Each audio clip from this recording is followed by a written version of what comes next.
Today is 9th of Rabiul Awal, the third month of the Islamic calendar. It is the month associated with two defining moments in the life of Prophet Muhammad. His migration from Mecca to Medina, where he established the first Muslim polity, and his birth, which Muslims celebrate as Eid Miladun Nabi. The Prophet is remembered as Rahmatan lil Alameen, or a blessing for all creations. But what does this idea of mercy mean when it comes to governing a society? And can the Prophet's model of Medina offer lessons for Muslim societies today? The answer takes us to Medina, Indonesia, Malaysia, Sudan, Turkey, Bangladesh, and finally Marrakesh. The concept of Rahmah, kindness, compassion, grace, and blessing, it was the central idea to the Medina Charter, which laid the political rights and duties of Medina's inhabitants. The Charter sought to end tribal conflict and establish peace among Muslims, Jews, Christians, and polytheists. It promised that Jews would not be wronged and recognized as part of a wider political community. It established rights and responsibilities, irrespective of tribe or religion. The Charter reflected the Quranic emphasis on respecting earlier prophets, including Moses and Jesus, and honoring their followers, Christians and Jews. For this reason, centuries later, Muslim thinkers began revisiting Medina as a possible model for pluralism, citizenship, and political justice. One of the most striking examples emerged in Indonesia.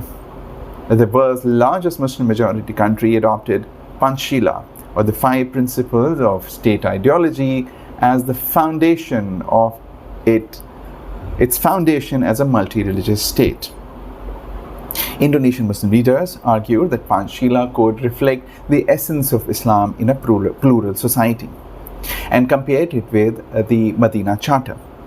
Among the strongest advocates was former President Rahman Wahid, a Muslim cleric and former leader of Nahdlatul Ulama. Wahid helped consolidate Indonesia's democracy after Suharto's 32-year dictatorship. Wahid emphasized Islam as Rahmatan lil Alameen, or a blessing for all creation, while opposing extremist movements that sought to monopolize Islam. Nahdlatul Ulama, or NU, has similarly promoted what it calls humanitarian Islam, seeking to restore Rahmah, that's universal compassion, as a central Islamic principle. Indonesia is not alone. Malaysia too has invoked the Medina Charter as a model for a multi-religious and multi-ethnic society. In June this year, Prime Minister Anwar Ibrahim described the Charter as a guiding paradigm in the Muslim experience. He said, Prophet Muhammad did not marginalize any group. Instead, the Prophet established a social contract that preserved the dignity of every individual. The Charter has also been described as an early example of limited government, the rule of law, and the protection of rights irrespective of race, tribe, or religion. The debate also spread to Muslim intellectual circles from Sudan to Turkey. Sudanese thinker Hassan al-Turabi described the political order of Medina as a kind of a confederation, emphasizing the autonomy and religious freedom of its communities.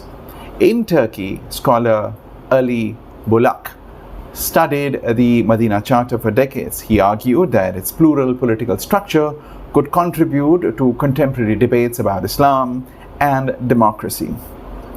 His argument was provocative. If modern democracies can draw inspiration from documents such as the 12th century Magna Carta, why couldn't the Medina Charter not also offer ideas for modern political thought?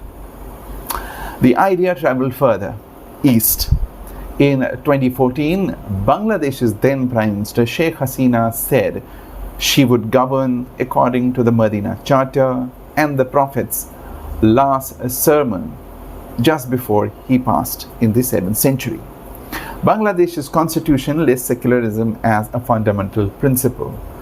The last sermon emphasized equality, justice, women's rights, racial harmony, and ethical conduct for the sanctity of life. For Hasina, these principles could coexist with Bangladesh's secular constitutional framework. Now the question arises, why did this become so important?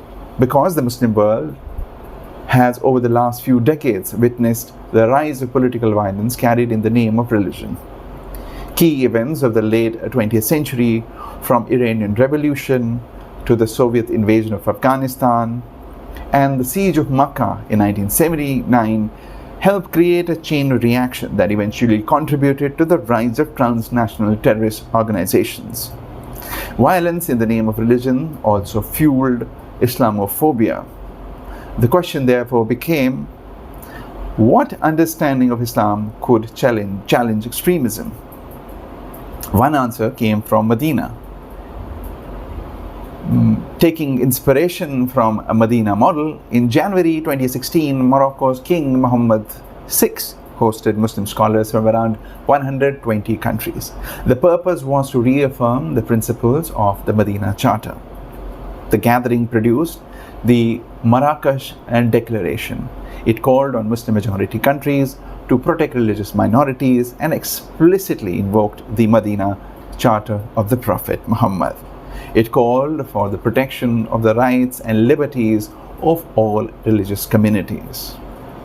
The declaration challenged the idea that Islam is incompatible with modern human rights or that Muslims and non-Muslims cannot coexist. Mauritanian scholar Abdullah bin Bhaiya helped develop its legal framework, drawing upon Islamic sources and international humanitarian law. He emphasized equal and contractual citizenship as an Islamic principle.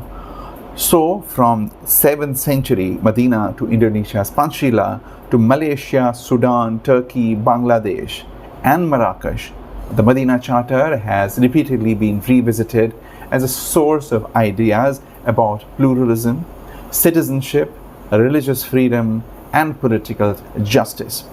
And perhaps that is its central message. Prophet Muhammad is remembered as Rahmatan lil Alameen, a blessing for all creation. The Medina Charter sought to translate that principle into a political and social order. And centuries later, Muslim thinkers and leaders continued to ask whether that spirit can offer an alternative to sectarianism, extremism, and exclusion.